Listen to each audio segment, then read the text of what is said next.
Beauty Queen, la chaîne de podcast internationale francophone. Dans cette chaîne, nous allons parler de beauté, bien-être et estime de soi. Un sujet que je maîtrise très bien, avec plus de 10 ans d'expérience dans le domaine. Je suis Kumba, votre mentor. Découvrez et apprenez avec une spécialiste certifiée et qualifiée.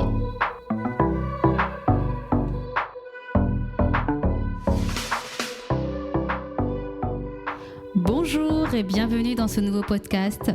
Avant de commencer le sujet d'aujourd'hui, petite information pour celles qui m'ont demandé l'heure exacte de la publication du podcast. Alors à savoir, je publie un podcast par semaine tous les lundis avant 17h. Pour ne pas rater l'heure exacte de la publication du podcast, je vous invite à vous abonner et à notifier, à enclencher la notification pour être averti en temps et en heure lors de la publication du podcast. Alors nous allons parler aujourd'hui d'un sujet qui fait beaucoup parler, d'un ingrédient en particulier qu'on a tendance à oublier. Généralement, quand on cherche le top ingrédient de soins cosmétiques, automatiquement, nous pensons que les superstars sont le rétinol, l'acide hyaluronique, l'acide salicylique, la niacinamide, vitamine C. Mais il n'y a pas que ces ingrédients, il n'y a pas que les superstars. Il y a également la glycérine qui est un ingrédient au top. Il hydrate, il répare, il protège et il apaise la peau et aussi cicatrisant. Qu'est-ce que c'est la glycérine ? La glycérine est un excellent humectant, très efficace pour réduire la perte en humidité. C'est un liquide incolore, visqueux et inodore, au goût sucré, utilisé dans de nombreuses formules pharmaceutiques. Sa molécule possède 3 groupes hydroxydes qui sont responsables de la solubilité dans l'eau et de sa nature hygroscopique.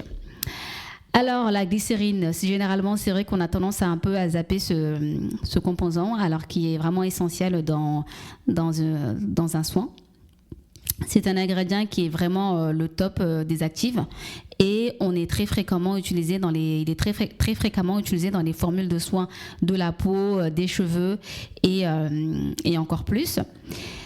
Quels sont les principaux bienfaits de la glycérine pour la peau ? Elle hydrate rapidement, même les peaux très assoiffées, et retient fermement toute son humidité en place pour garder la peau hydratée et répulpée. Elle protège la peau de la déshydratation et aide à protéger la peau des sources d'irritation environnementale et renforce la barrière cutanée. Elle laisse la peau douce et plus souple. Elle améliore la pénétration d'autres ingrédients dans les couches supérieures de la peau. Lorsque la peau est hydratée, les ingrédients pénètrent plus facilement dans la peau. Elle est le top du top en émettant les facteurs d'hydratation naturelle de la peau.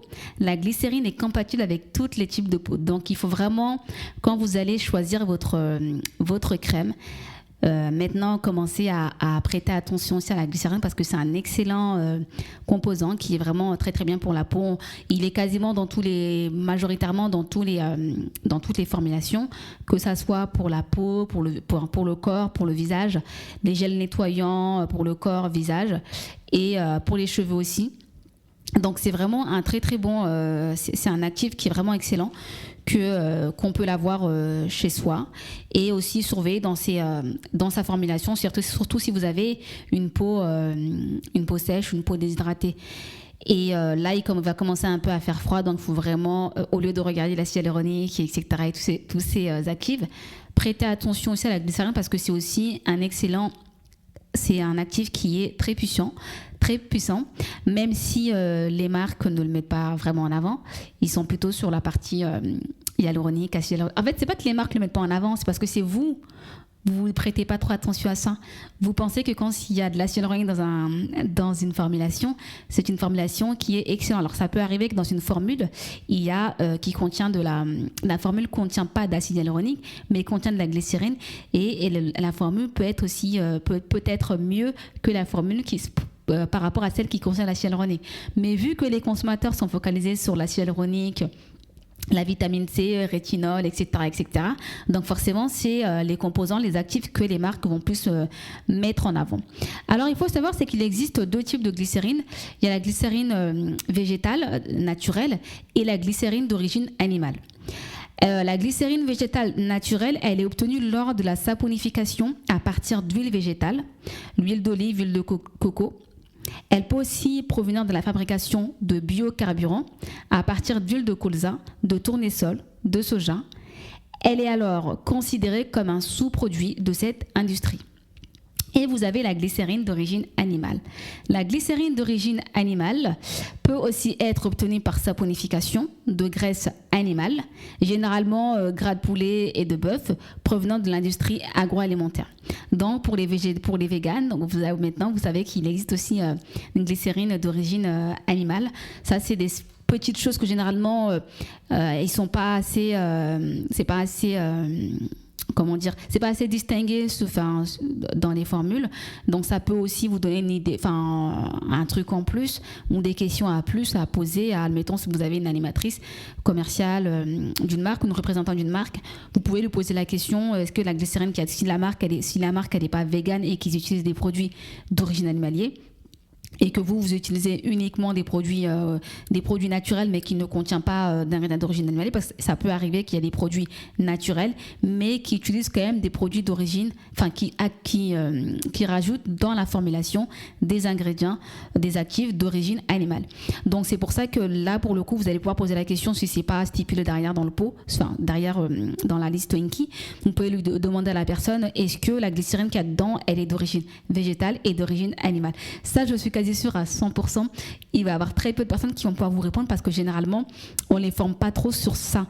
C'est pas les gens posent très peu de questions sur la glycérine, ils sont beaucoup sur les autres actifs, les actifs les plus connus, et tout ce qui est parabènes, ces trucs-là, les trucs les plus gros. Mais la glycérine, généralement, les gens ne se posent pas de questions sur la glycérine. Donc, vous allez maintenant, à partir d'aujourd'hui, faire attention à ça. Et n'hésitez pas, si vous n'avez pas de glycérine, d'acheter de la glycérine chez vous, ça peut servir. Après, par contre, attention, je vous mets en garde, parce qu'il faut vraiment bien doser. Si vous savez pas comment, admettons, mettez pas une grosse quantité, admettons, pour celles qui utilisent des vaporisateurs, qui se font des vapos d'eau pour les cheveux, un brumissateur d'eau pour les cheveux. Si vous ne savez pas, il ne faut pas mettre trop de glycérine, il faut vraiment mettre une petite quantité pour un grand volume. Admettons, si vous mettez pour un 100 ml de vaporisateur, vous mettez, moi je conseille, vous mettez 5 ou 10 ml de glycérine, pas plus. Et le reste, c'est de l'eau, c'est largement suffisant. Et vous mettez les autres des actifs que vous voulez rajouter en plus dans votre mélange. Donc nous arrivons au bout de ce podcast. N'hésitez pas à mettre en commentaire si vous voulez que je parle d'un autre sujet ou d'un actif en particulier que vous voulez que j'aborde le sujet là-dessus. Je vais mettre en dessous mon adresse email. N'hésitez pas à m'écrire, ou aussi je vais mettre aussi en bas le lien de mon compte Instagram.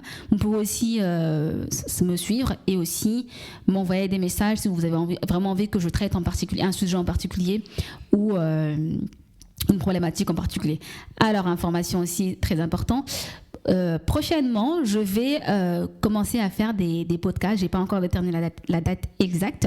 Des podcasts en duo avec un auditeur ou une auditrice, pour qu'on puisse aussi échanger et partager un peu votre expérience sur toujours en restant sur le thème de la beauté. Je vous souhaite une agréable semaine, passez une très bonne semaine, et on se dit rendez-vous au prochain podcast. À bientôt, bye bye.